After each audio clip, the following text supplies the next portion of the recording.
14장에 하면은 내가 진실로 너희에게 이르노니 너희가 두 사람이 합심하여 땅에서 무엇이든지 구하면 하늘에서 내가 응답하리라고 했습니다. 그 다음 절을 보면은 두세 사람이 함께한 곳에 내가 너희 가운데 함께했다고 했습니다. 이 자리에 주님이 함께하시면 믿으시면 아멘 하시겠습니다. 오늘은 갈라디아서 6장 6절로 9절의 말씀을 통해서 심고 거둠의 공식이라는 제목으로 은혜를 나누겠습니다. 산수의 기본 공식은 더하기 빼기입니다.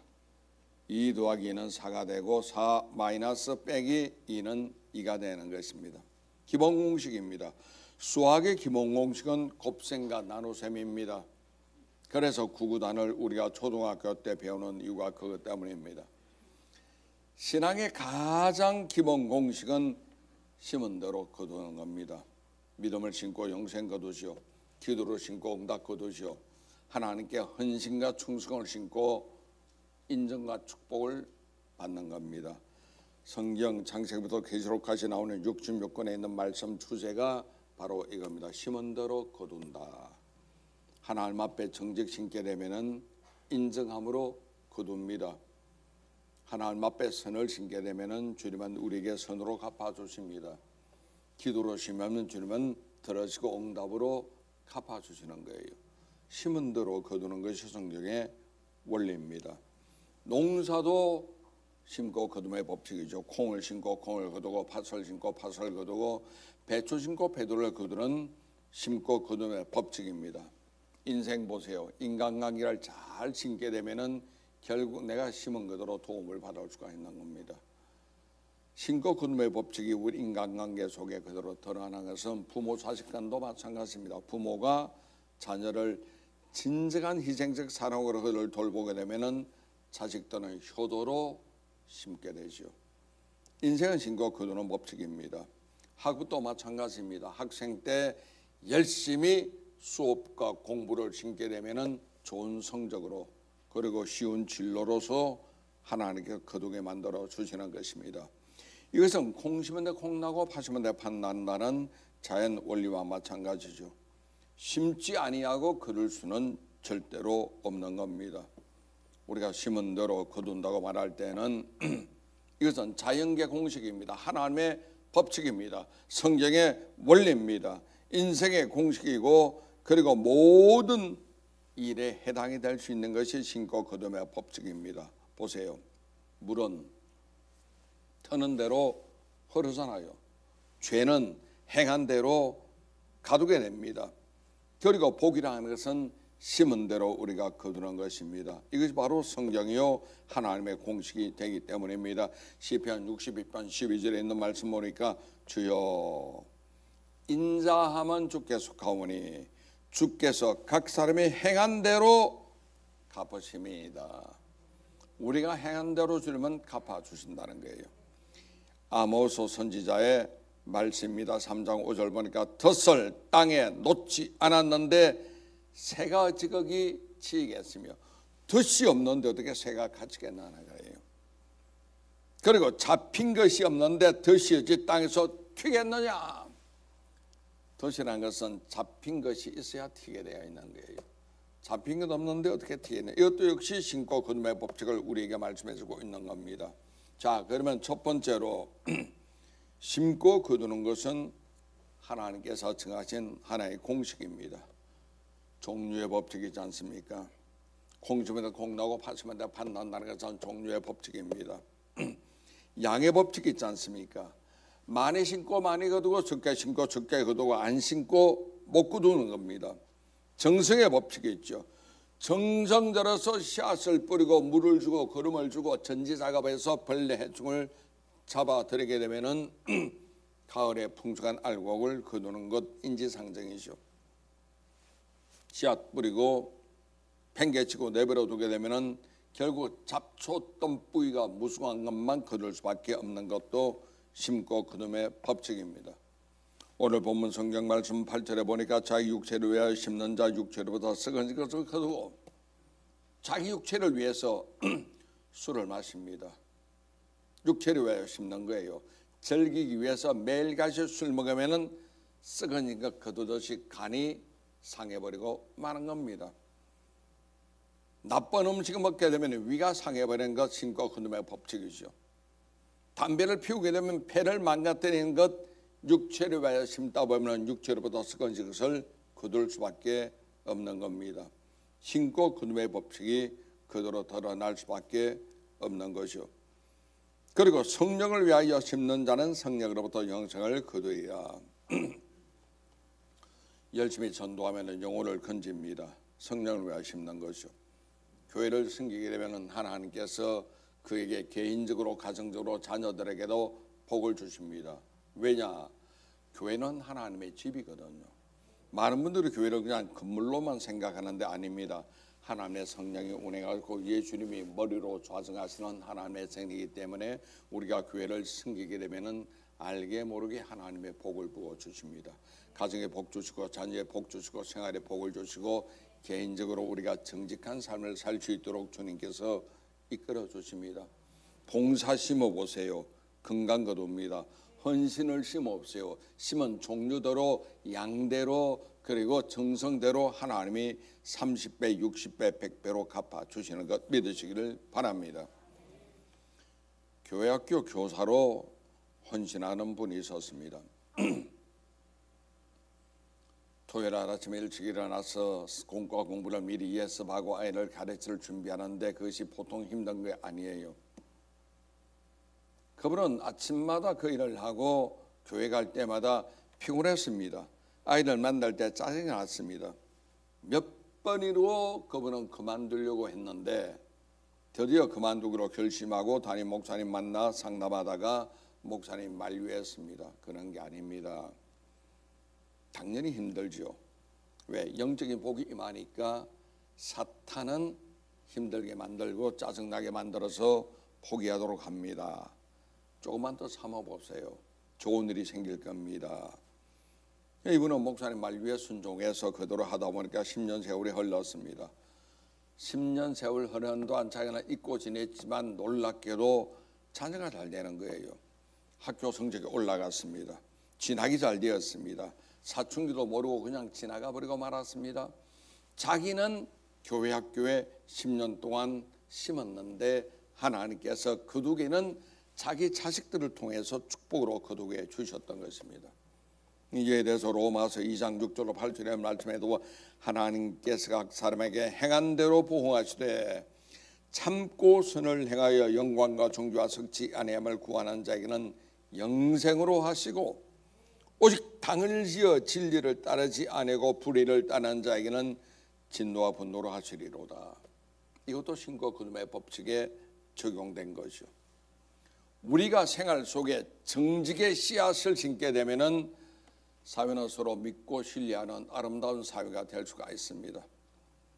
정치인들 보세요. 입만 열면 거짓말입니다. 아침에 한 말 다르고 낮에 한 말 다르고 저녁에 한 말 다르고 똑같은 사안 가지고 모른다고 했다가 증거가 나오니까 그랬는지 나 기억을 못했을 뿐이라고 거짓말을 하죠. 지도자들의 정직이 없으면 사회 모든 구성원들도 거짓말의 몸에 뵐 수밖에 없는 겁니다. 미국의 역대 대통령 중에 가장 자질이 좋은 분이 닉슨이었습니다. 부통령 지내고 상원의원 지내고 대통령까지 했던 사람입니다. 더구나 죽의 장막이라는 그 당시에 중공과 미국이 핑퐁이란 외교로 왔다 갔다 하다가 서로 합의하에 국교를 정상했던 사람이 닉슨이었습니다. 가장 일을 잘했고 위대하고 능력 많은 닉슨이 중간에 탄핵 위기에 걸리게 되고 그리고 스스로 사임한 이유는 뭐냐? 거짓말 때문입니다. 사람들은 워터게이트 사건이라고 하지만 워터게이트 사건 때 자기는 재선을 위해서 상대 당의 비밀 도청 장치를 했는데 자기가 시켜서 했는데 거짓말 안 했거든. 나 모른다. 내가 안 했다.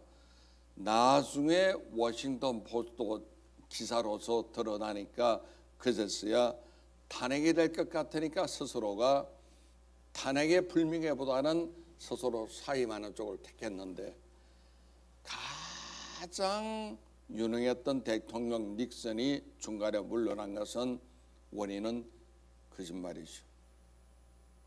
하나님이 가장 싫어하는 것 중에 하나가 거짓말입니다. 하나님이 가장 사랑하는 것 중에 하나가 정직입니다. 성경에 위대한 인물이 많이 나오지만 유일하게 하나님께서 내 마음에 합한 자라고 했던 이는 다윗인데, 다윗을 칭할 때마다 역대상, 열왕기상하를 읽어보면은 다윗은 내 앞에 정직한 자라, 그가 정직히 행했으므로 내가 그의 위를 길게 하겠다는 말씀을 하고 있습니다. 이걸 보면은 하나님께서는 정직을 기뻐하십니다. 지도자의 거짓말은 절대 자질이 없기 때문에 되어서는 안 되는 겁니다. 약을 파는 사람도 마찬가지로 정직해야죠. 약은 사람을 살리는 것이고 건강하게 만드는 것인데, 약에 돈을 벌겠다고 좋지 못한 성품을 집어넣게 되어서 오히려 약이 독이 되면은 그건 거짓이 되는 거예요. 농약이나 유해약품이나 이 사용을 우리가 줄인다면은 우리 먹거리는 훨씬 더 좋은 것이 될 수가 있고 자연환경도 살아날 수가 있는 겁니다. 새싹 보리 가루가 몸에 좋다고 해서 많은 사람이 사 먹고 있지 않습니까? TV 뉴스에서 보니까 성분 검사를 해보니까 쇳가루가 기관치에 22배가 있더래요. 건강에 좋은 줄 알고 사 먹은 그 보리가루가, 새싹 보리가루가 오히려 독이 되고 있다는 소리입니다. 이건 뭐냐? 정직이 결여되어 있기 때문에 우선 소유 내가 돈을 벌겠다는 그 씨앗을 뿌리는 거예요. 심고 거둠의 법칙에 이것은 정반대로 나가고 있는 케이스입니다. 지구상에 지금 남극과 북극의 얼음이 온난화 때문에 녹고 있습니다. 해수면이 높아집니다. 그리고 기후가 미쳐버리고 말았습니다. 추워야 될 때 더워지고 더워야 될 때 추워지는 이러한 현상은 탄소나 CO2 배출을 줄이지 않으면 불가능합니다. 이것만 줄이면 지구 환경이 제자리 살아올 수가 있는 거예요. 미세먼지로 사라질 수밖에 없는 겁니다. 푸른 하늘에 밤하늘의 은하수를 바라볼 수가 있는데 사람들은 우선을 돈을 벌기 위해서 막 뿌립니다. 독을 뿌립니다. 오늘도 미세먼지가 가득하잖아요. 사람들이 심은 대로 거둘 수밖에 없는 거예요. 나쁜 걸 심게 되니까 결국 우리에게 돌아올 수밖에 없는 겁니다. 우리가 초등학교 때 많이 불러던 동요 중에 이런 노래가 있죠. 우리들 마음에 빛이 있다면 여름엔 파랄 거예요. 산도들도 나무도 파란 잎으로 파랗게 덮인 속에서 파란 마음으로 자라니까요. 파란 마음이 필요합니다.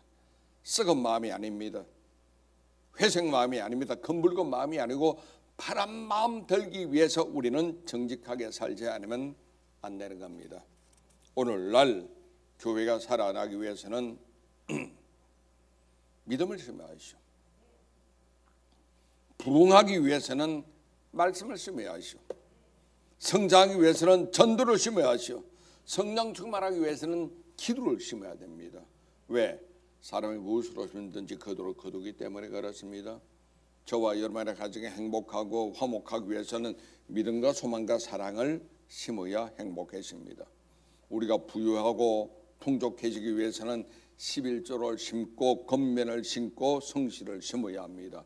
자고로 게으른 사람이 부자 되는 경우는 절대 없기 때문에 그렇습니다. 하나님께 복을 받기를 원한다면 11조를 심는 여러분 되시기 바랍니다. 사람이 무엇으로 심든지 그도록 거두리라고 했습니다. 시편 126편 있는 말씀 보니까 눈물 흘며 씨를 뿌리는 자는 기쁨으로 단을 거두리로다. 심은 대로 거두는 하나님의 복입니다. 지금은 내가 어렵다 할지라도 우리가 하나님을 신뢰하고 선을 심고 사랑을 심게 되면 하나님은 분명합니다. 30배 복을 주시고 60배 복을 주시고 100배 복을 더하여 주실 줄 믿습니다. 제가 옛날 5월 전에 군대 생활할 때 박윤은 장로님이라고 있었습니다. 사귄분인데 참 좋은 분입니다. 문산 장로교회 장로님입니다. 이분은 조그만 사업을 했거든요. 그 당시에 45년 전에 한국의 제일 좋은 전축은 독수리뼈 전축이었습니다. 전축 대리 좀 했습니다. 조그만 문산읍이었지만 이분이 사업이 참 잘 돼서 하나님께 복을 많이 받았습니다. 장로님이기 때문에 우리가 군종들이 가끔 교회 가려면 수고한다고 용돈 주기도 하고 짜장면 사주시기도 하고, 심지어는 군부대가 떨어져 있으니까 군종들이 차가 없으니까 걸어 다니는데 하루 종일 걸어서 부대 가서 예배 인도하고 또 하루 종일 가는 걸 보고 이 장로님이 자전거를 30대를 사가지고 군종들에게 하나씩 주신 분입니다. 참 그 인자고 성품도 좋고 베풀기도 잘 베푸는 장로님인데, 한 번은 사업하는 친구가 이분에게 가서 사업자금 1,000만 원 빌려달라고 했습니다. 70년대 중반에 1,000만 원 큰 돈입니다. 빌려줬어요. 사업하다가 망했습니다. 갚을 도리가 없잖아요. 하루는 이 친구가 장로님에게 찾아와가지고 내 딴 건 몰라도 자네 돈은 내먹을 수가 없지 않는가. 우리 집안 대도로 내려온 땅문선대 이거라도 받아달라고. 보니까 판문점 인근에 있는 버려진 농지라 팔 수도 없고 살 사람도 없고 그냥 넣고 잊어버리고 말았습니다. 그리고 갑자기 어느 날 생각나가지고 농지기 때문에 거기에 뭐라도 심자고 해서 벼를 심고 그 다음 여러 작물을 심었습니다. 1년 내내 사람 사가지고 돌봤습니다. 그리고 여름 지나고 나니까 여름에 홍수가 나가지고 그것이 범람해서 다 떠내려가 버리고 말았어. 동네 사람들의 장로님 참 안 됐다고, 고생했는데 안 됐다고. 장로님 기도하니까 마음이 평안하니까 괜찮습니다. 마음은 평안하니 괜찮습니다. 홍수 끝나고 나서 피해 상황을 보기 위해서 장로님이 사람 데리고 가니까 임진강변에 강물이 획 돌면서 농작물을 싹 쓸어가면서 그 대신에 강모래를 산처럼 쌓아놓고 간 거예요. 임진강이. 강모래가 산처럼 쌓였는데 70대 중반에 한국에 건설붐이 일었기 때문에 강모래 풍기 현상이 있었습니다. 그래서 강모래 대신에 바닷모래 서서 건축을 하다 보니까 농물이 빠지고 엉망이 된 적이 있었습니다. 강모래 분이 팔았잖아요. 골재 채취 허가를 군청에 가서 내가지고 덤프트럭 100대가 들어가서 퍼냈습니다. 농사 지으려고. 강을 모래를 탁 파가지고 나가니까 업자들이, 건축업자가 돈다발 들고 줄 서 있는 거예요. 그래서 그 당시에 3억을 받았습니다. 1,000만 원에 30배죠.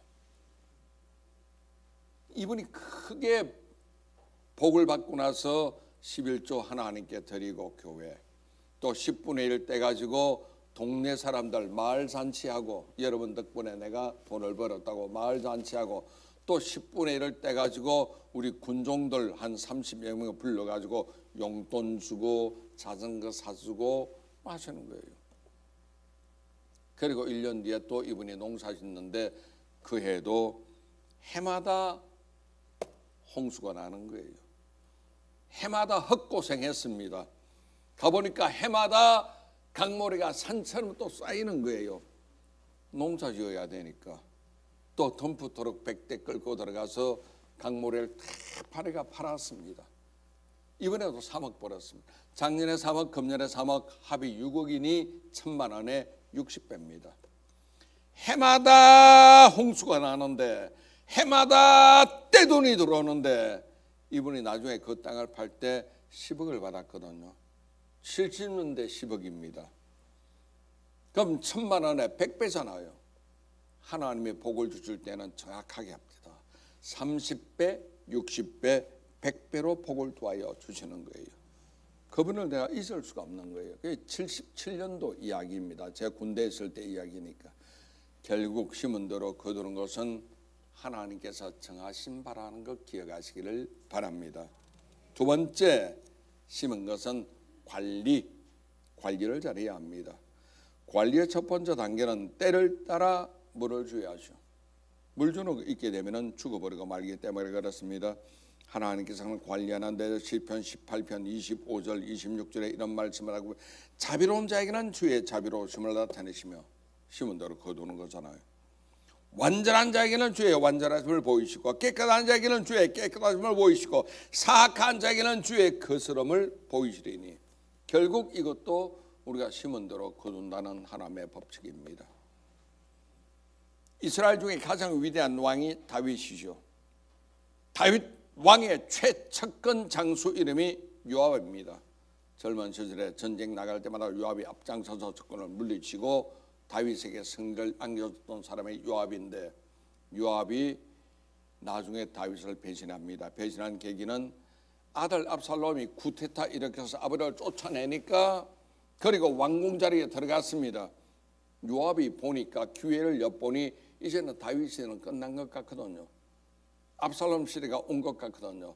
그래서 그는 고무신짝을 바꿔 신고 다윗에서 압살롬으로 들어가 배신해버리고 말았습니다. 요압은 배신했는데 끝까지 다윗을 따라갔던 이는 바르실레라는 사람이었습니다. 바르실레는 다윗이 그 당시에 왕궁을 떠나가서 군대도 잃고 백성도 잃고 민심도 잃고 모두 압살롬에게 닿는데도 바르실레는 끝까지 다윗을 따랐다. 하나님께서 나중에 압살롬을 죽게 했습니다. 다윗은 왕위를 되찾았고 왕국에 들어갔을 때 성경에 의하면은 열왕기상 2장 5절 이하에 나옵니다. 바르실레는 하나님께 은총받았더라. 다윗에게도 은총받았더라. 그래서 그는 그 가정이나 그의 자리가 아주 하나님께 복을 받았습니다. 보세요. 요압이나 바르실레 두 사람 중에 한 사람은 관리에 실패했죠. 한 사람은 관리에 성공했죠. 인간관계도 하나의 관리가 되는 거예요. 우리가 사람을 배신하게 되면은 관리에 실패하는 겁니다. 끝까지 충성하고 나가는 것 참으로 중요한 것 같습니다. 아무리 밭에 옥토를 할지라도 옥토에 심어도 관리하지 않는다면은 아무 소용없는 거예요. 그 작물은 다 죽어버릴 수밖에 없는 겁니다. 결실 못하시오. 열매도 없죠. 그래서 관리가 중요한데 관리하는 것 중에 제일 중요한 것은 기도로 물 주는 것이요. 일도 좋습니다만 열심히 하는 만큼 열심히 기도해야 합니다. 기도를 열렬히 해야 되고 부르짖어 해야 되고 많이 해야 되고 그리고 정성을 다하여 기도할 때 하나님은 우리의 기도를 들으시고 응답 주십니다. 우리가 지금 주일마다 나와 예배드리는 것 심는 거예요. 합심 기도하는 것 심는 겁니다. 헌금 드리는 것 심는 겁니다. 사람이 무엇으로 심든지 그대로 거두리라. 종류대로 콩 심고 콩 거두고 팥 심고 팥 거두고 무엇으로 심든지 그대로 거두리라. 망고 불변에 질린 것을 기억하시기를 바랍니다. 기도는 물 주는 것과 같기 때문에 기도로 심는 여러분 되시기 바랍니다. 농부들 정성은 아침 저녁으로 물을 주죠.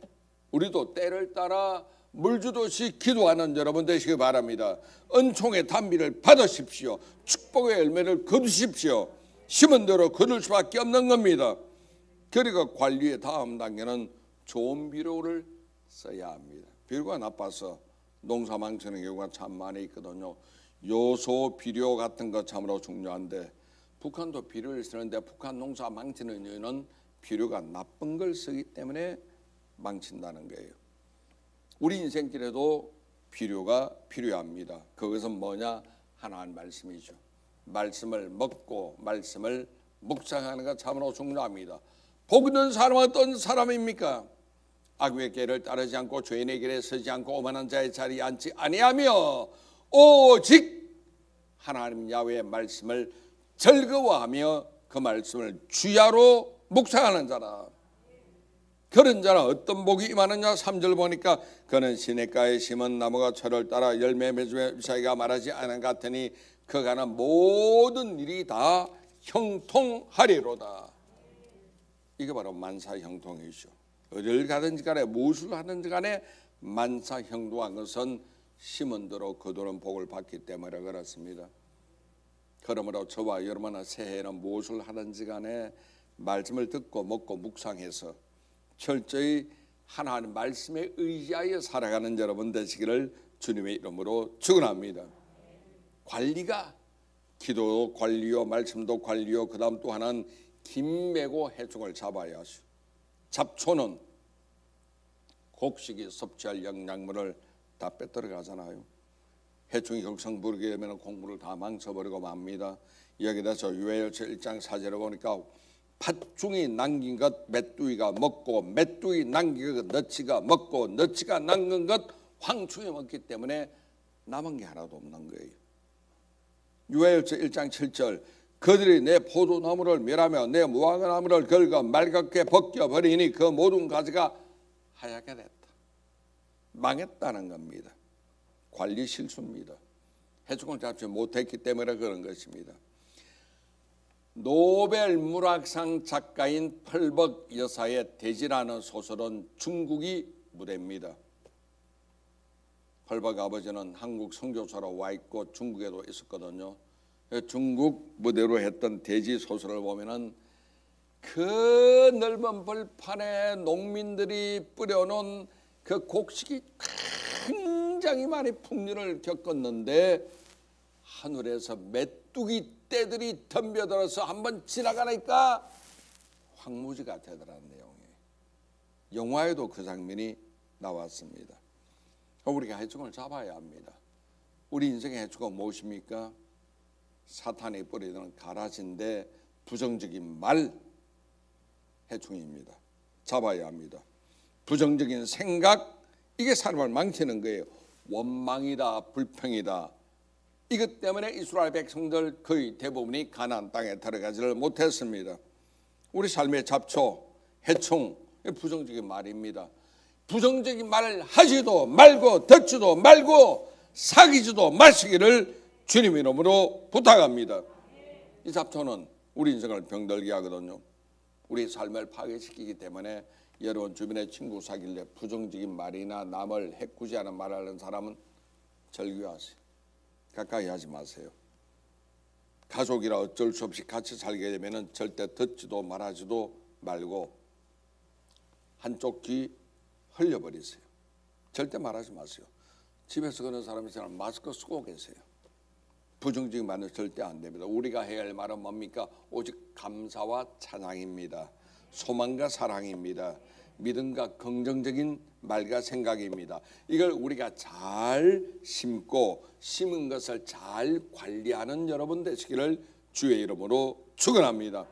사람이 무엇으로 심든지 그대로 거두리라. 세 번째, 열매를 얻을 것까지는 인내하는 것이 참으로 중요합니다. 언제까지 인내할까요? 추수 때까지. 봄에 씨앗 뿌리고 배고프다고 종자 씨앗을 먹어버리면 거지 됩니다.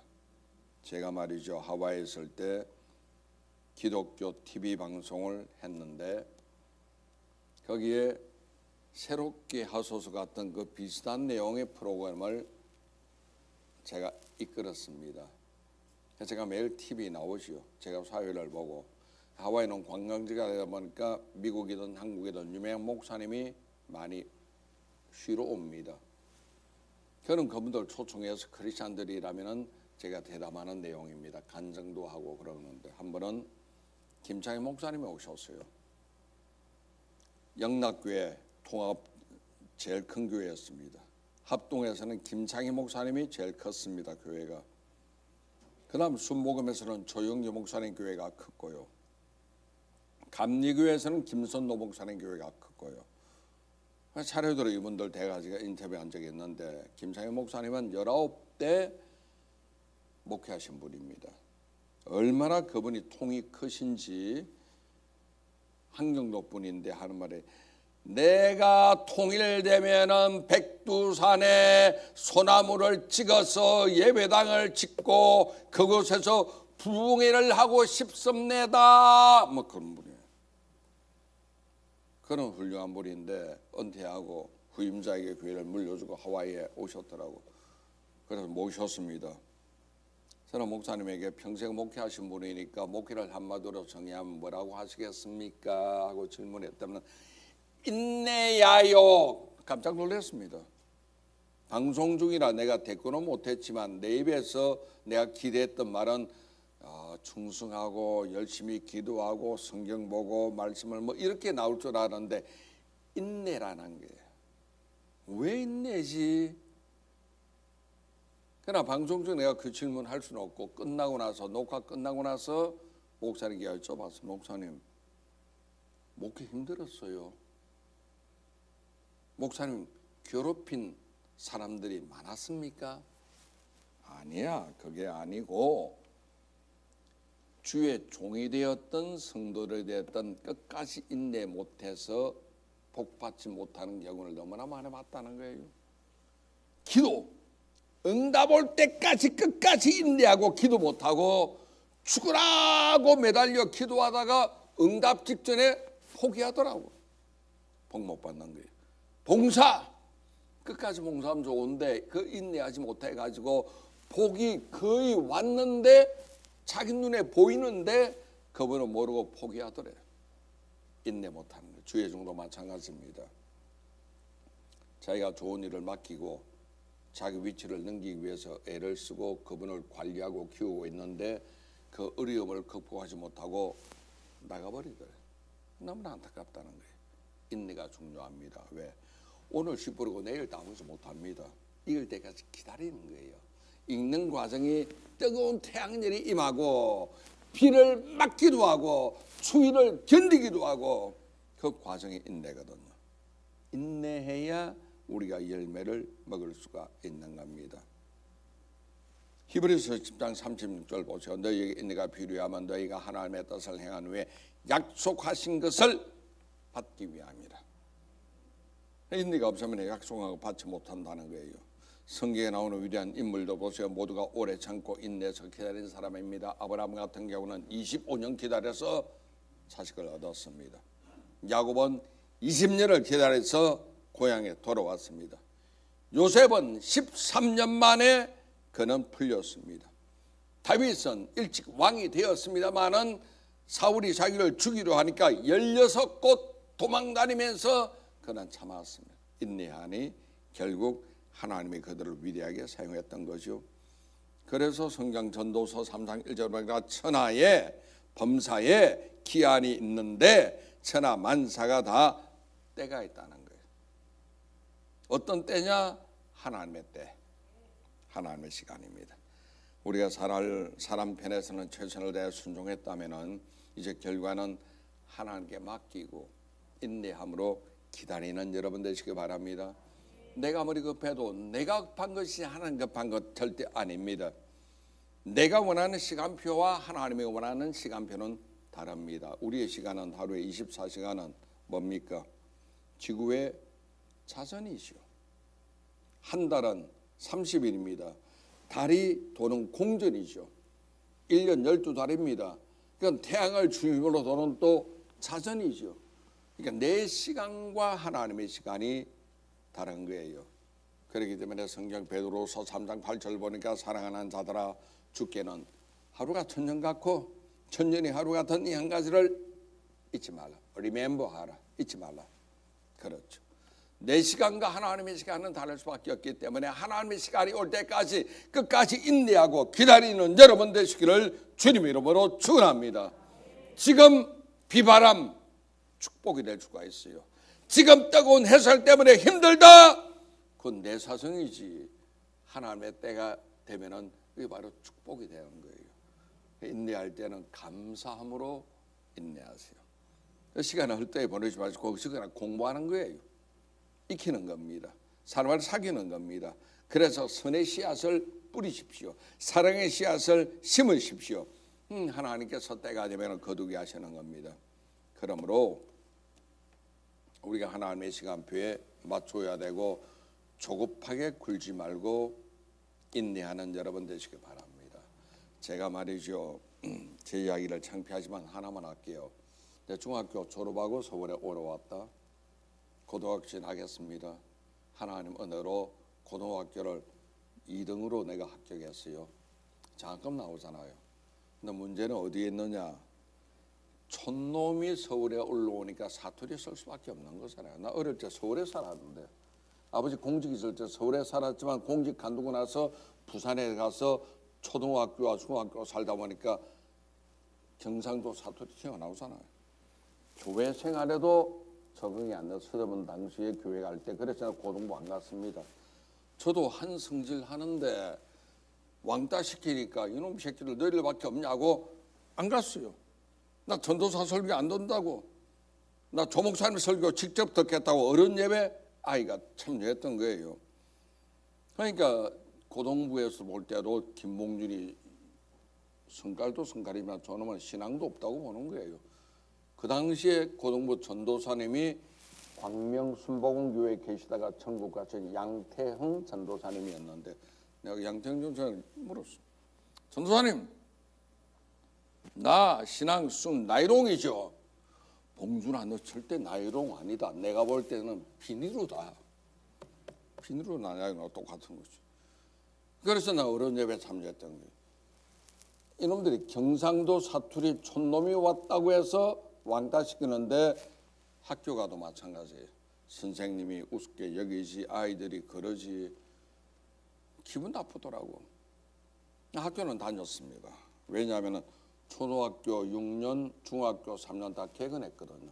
고등학교도 개근하기 위해서 학교는 다녔는데 화가 나가지고 나 이 학교 졸업 안 해야지 그러고 검정고시 준비를 했습니다. 검정고시 1년 만에 한 번에 쳤는데 그냥 합격했어요. 고1 때. 난 바로 대학 들어가겠다고 하니까 아버지가 그러시더라고. 아니다. 참아라. 인내해라. 왜냐? 네가 1, 2년 대학 빨리 가는 게 내 인생 성공하는 건 아니고 3년 지나고 인내하면서 친구 사귀는 거다. 그 말이 맞아요. 고등학교를 마쳤는데 지금도 내가 제일 친한 친구들은 고등학교 친구입니다. 내가 만약 고등학교 졸업 안 하고 바로 대학 갔으면 그 친구도 없는 거예요. 내 인생의 제일 소중한 친구는 고등학교 친구들입니다. 인내시오. 사람이 무엇으로 힘든지 그대로 거두는데 거둘 때까지는 인내하는 이 마음이 참으로 중요한 것 같습니다. 우리가 하나님께 맡기고 내 인생을 결과는 인내하고 기다리는 여러분 되시기 바랍니다. 잠언 16장 3절에 말씀 보니까 너희 행사를 야훼께 맡기라. 그리하면 내가 경영하는 것이 이루어지리라. 자, 심지 않고 거두겠다면 도둑놈이나 강도밖에 없는 거예요. 강도하니까 이야기 나오는데 내가 며칠 전에 교회에서 실수할 뻔했습니다. 내 방에 있는데 누가 쑥 들어오는 거예요. 보통 우리 성도님들이 들어오지만 가끔 가다가 밖에서 이상한 사람이 들어와 가지고 돈을 요구할 때가 있고 뭐 폭력적인 이런 일을 하는 거 있습니다. 제 방에는 야구 방망이가 2개입니다. 내 자리 옆에 있고 입구 쪽에 하나 있고 그 다음 쇠로든 7kg짜리 아령도 있습니다.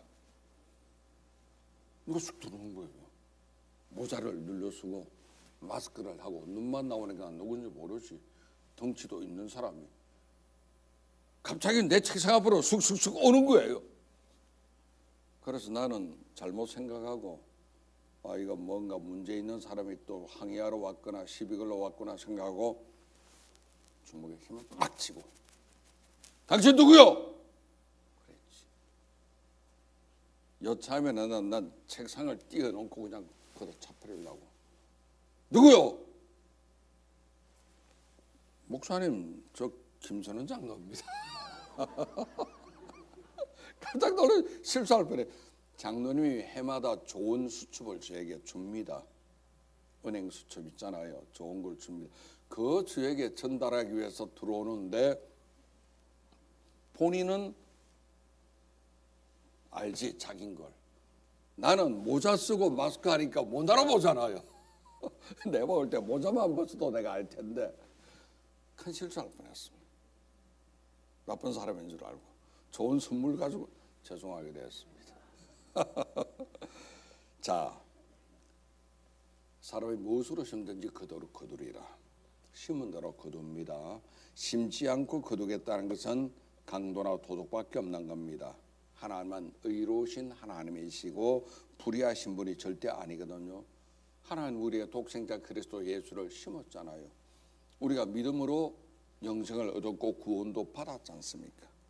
하나님은 모든 영혼이 구원받기를 원하시는 분이십니다. 왜? 사랑과 공의 하나님이기 때문에 그렇습니다.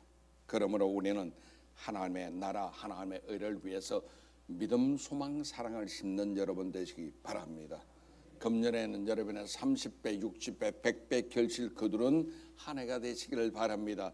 여러분 개인뿐만 아니라 여러분의 가족들, 자녀들 30배, 60배, 100배 결실을 거두는 여러분 되시기를 주님 이름으로 축원합니다. 사람이 무엇으로 심든지 그대로 거두리라. 이 복이 성도 여러분에게 임하시기를 주님의 이름으로 축원합니다.